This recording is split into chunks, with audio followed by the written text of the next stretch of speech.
Number 6 will be Nightmare on Elm Street. Now, Nightmare on Elm Street. Now, I know what some of you might be thinking. You're thinking, wow, Halloween and now Nightmare on Elm Street is number 6 and number 7. These should be like number 1 or number 2, and maybe even number 3. But like it was before, there's some other horror movies where I felt were had a much more bigger impact on me in my childhood and as my influence in being a writer and a director.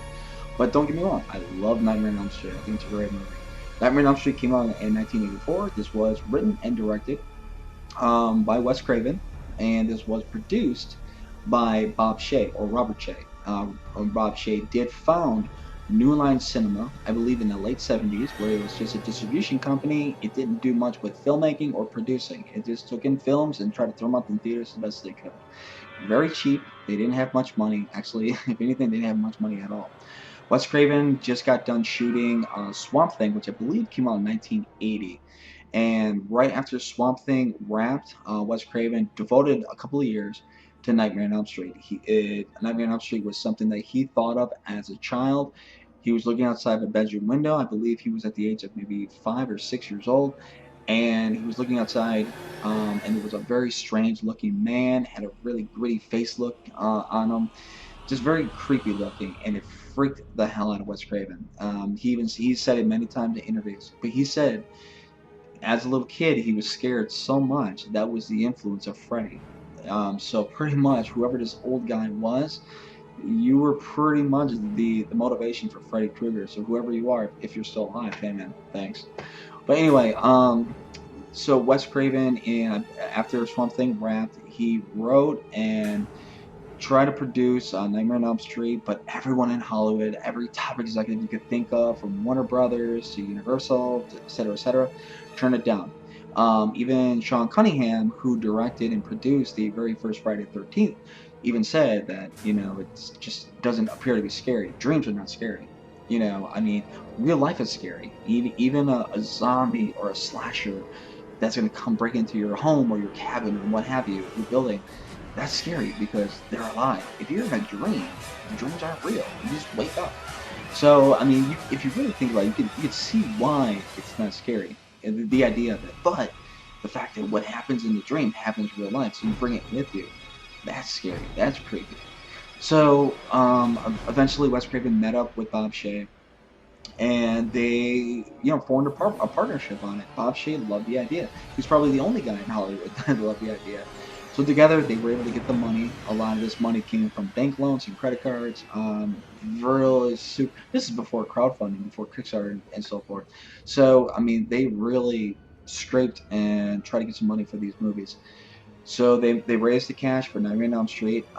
It became very successful. And I think everyone that turned it down, they were probably kicking themselves in the ass and like, wow, why didn't we grab this before?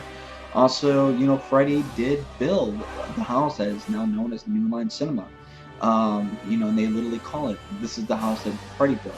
Freddie Krueger launched New Line Cinema. New Line made a lot of movies throughout the years since the launch of Freddy Krueger in 1984. They even won the Oscars for the Lord of the Rings movies. I believe the Twin Towers won the Oscar for that, if I remember correctly. Either that or Return of the King, one of the two.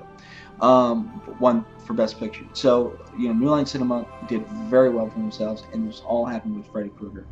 Freddy went off to launch many sequels. I believe they went up to 7 movies. If you include New Nightmare, which is when Wes Craven came back to direct and produce a brand new Nightmare on Elm Street movie where Freddy comes out of the movies and into real life. And then they eventually did Freddy vs. Jason, which came out in 2003. Eventually, they did a reboot or remake, if you will, of Nightmare on Elm Street in 2010.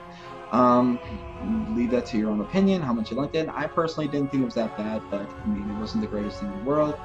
I believe they even had a sequel announced for it, and they canceled it. So it just says what's happening with the reboots. But anyway, so yeah, Nightmare on Elm Street did a very fantastic job. It's very scary.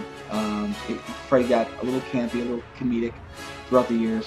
But if you stick with the original movie, it's very dark and very scary, and that's exactly what it's supposed to be.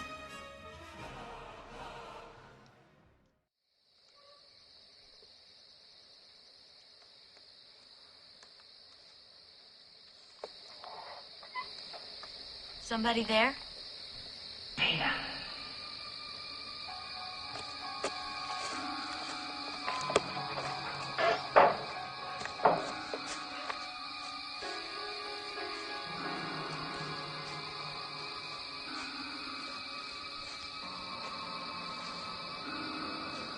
Tina. Who the hell is that?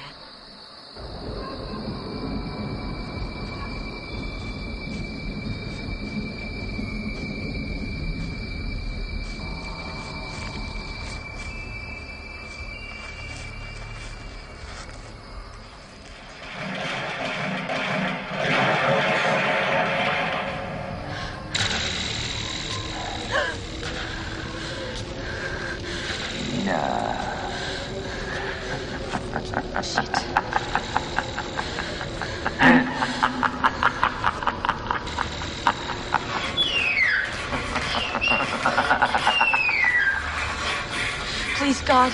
This is God.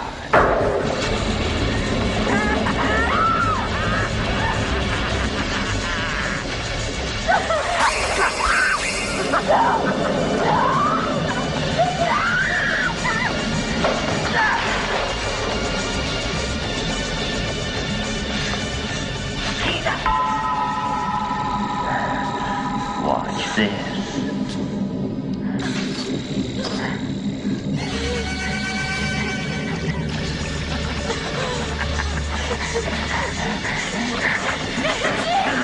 Open the door! Get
me!